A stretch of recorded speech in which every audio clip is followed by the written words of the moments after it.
오늘 본문을 통해서 하나님께서는 신앙인으로서 가져야 하는 두 가지 아주 중요한 성품에 대해서 말씀하시고 있습니다. 하나는 자비한 사람이 되어야 한다라고 하는 것입니다. 왜냐하면 우리가 믿고 있는 하나님께서 자비하신 분이시기 때문이죠. 27절 후반절을 보시면 이렇게 기록되어 있지요. 그가 내게 부르짖으면 내가 들으리니 나는 자비로운 자임이니라 말씀합니다. 하나님께서는 사회적인 약자들과 소외된 사람들의 기도, 또 그 신음소리를 들으시는 분이시다 하는 것이죠. 그들이 하나님께 부르짖으면 하나님께서 응답하실 것인데 하나님은 자비하신 하나님이시기 때문이다 말씀하고 있습니다.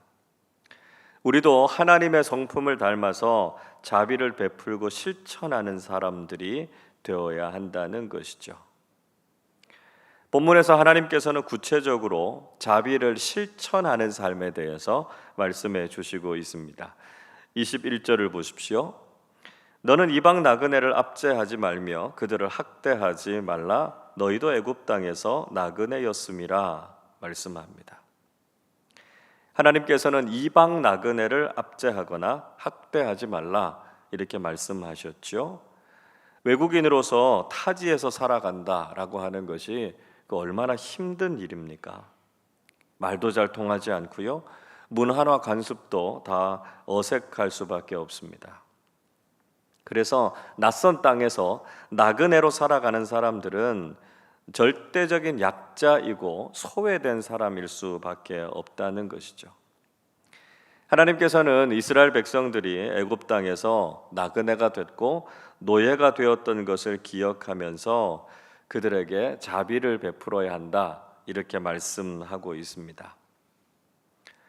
우리도 주변에 살고 있는 외국인들, 특히 일자리를 위해서 이 땅에 온 외국인 노동자들에 대해서 친절과 자비를 베푸는 사람들이 되어야 한다는 것이죠. 우리나라의 상황에 익숙하지 않다고 해서 그들을 함부로 대하거나 힘들게 해서는 안 된다라고 하는 것입니다.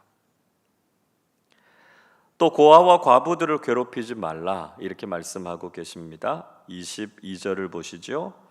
너는 과부나 고아를 해롭게 하지 말라 말씀합니다. 구약 시대의 과부나 고아는 경제적이고 사회적으로 아주 대표적인 약자들이었습니다. 그들은 누군가의 도움이 없이는 절대로 스스로는 자신의 삶을 이어갈 수 없는 사람들이었다 하는 것이죠. 우리가 마땅히 이런 약자들을 도와야 하는데 오히려 이런 사람들이 힘이 없다고 해서 괴롭게 하는 사람들은 하나님께서 용서하지 않겠다 이렇게 말씀하십니다. 그래서 24절 보시면 하나님께서 진노하셔서 그들을 죽이시고 그들의 가족들을 과부와 고아가 되게 하시겠다 이렇게 경고하셨죠. 우리는 절대로 사회적인 약자들을 괴롭히거나 힘들게 해서는 안 된다는 것입니다. 우리도 한부모 가정이나 또 소년소녀 가장들, 장애인들, 노약자들, 우리 주변에 있는 연약한 이웃들이 많이 있는데요. 그들을 그리스도의 사랑으로 잘 품어주는 사람들이 되어야 한다는 것입니다. 그리고 경제적인 약자들에 대해서도 자비를 베풀 것을 명령하고 계십니다. 25절 보시면 돈을 빌려주었을 때 채무자에게 무자비하게 대하거나 이자 받는 일을 금하고 있습니다. 또 26절, 27절에서 이웃의 옷을 전당 잡았을 때는 해지기 전에 옷을 돌려주어서 그가 알몸으로 지내지 않게 하라 이렇게 명령하고 있습니다. 경제적인 약자들이 돈이 없기 때문에 생존의 위협을 받는 상황에 놓여 있다라고 하는 것을 우리가 알아야 한다는 것이죠. 그리고 적극적으로 그들의 생존권을 지키고 보장해 주어야 한다 하는 것을 말씀하고 있습니다. 지금도 많은 사람들이 돈을 빌리고 비싼 이자나 또 채권자들의 횡포로 인해서 힘들어하고 있는 모습들을 우리는 종종 보지 않습니까? 우리는 자본주의 사회 속에서의 이런 부작용이나 문제들을 경험하면서 살아가고 있습니다. 이런 사회 체제 자체를 부정할 수는 없겠지만 우리가 신앙인들로서 보다 적극적으로 자비를 실천하는 사람들이 되어야 한다 말씀하고 있습니다. 여러분, 우리는 하나님의 자비하심을 닮아가는 사람들이 되어야 하죠. 누가복음 6장 36절이 이렇게 말씀하지요. 너희 아버지의 자비로우심 같이 너희도 자비로운 자가 되라 말씀하고 있습니다. 우리가 믿는 하나님께서 자비로우신 분이시기 때문에 그분의 자녀들로 살아가는 우리도 역시 자비를 실천해야 된다는 것입니다.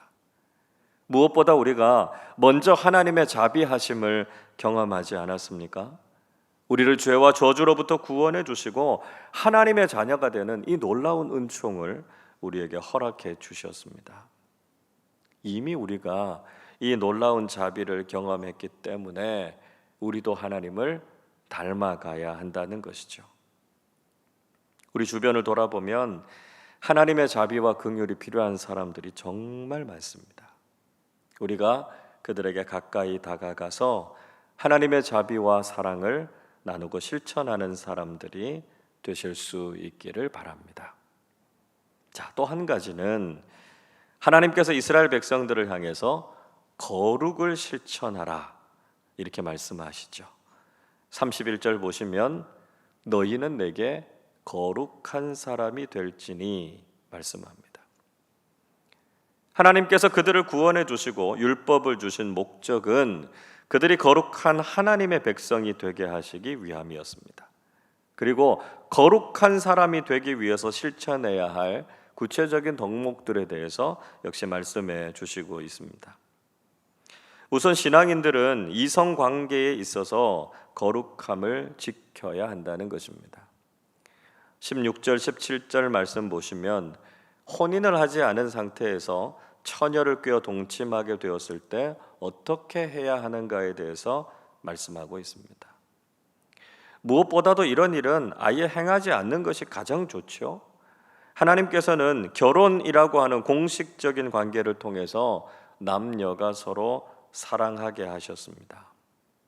그러나 과거나 지금이나 혼인 관계가 아닌 사이에서 성적인 문제들이 빈번하게 일어나고 있다는 것입니다.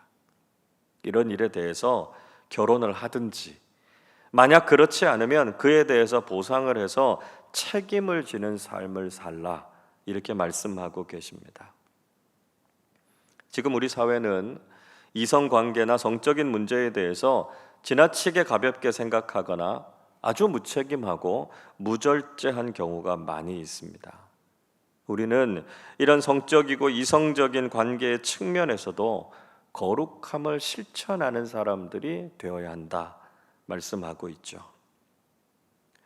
또 하나님께서는 반드시 죽여야 할 끔찍한 죄에 대해서도 언급하셨습니다.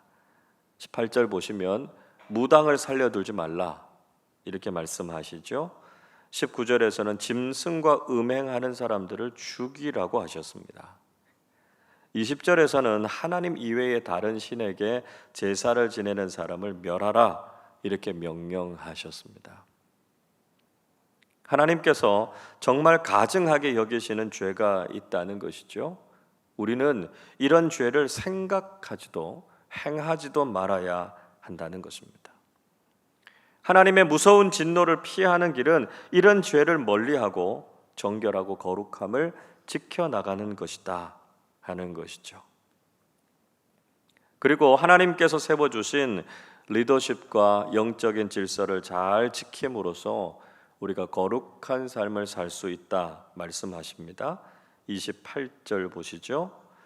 너는 재판장을 모독하지 말며 백성의 지도자를 저주하지 말지니라 말씀합니다.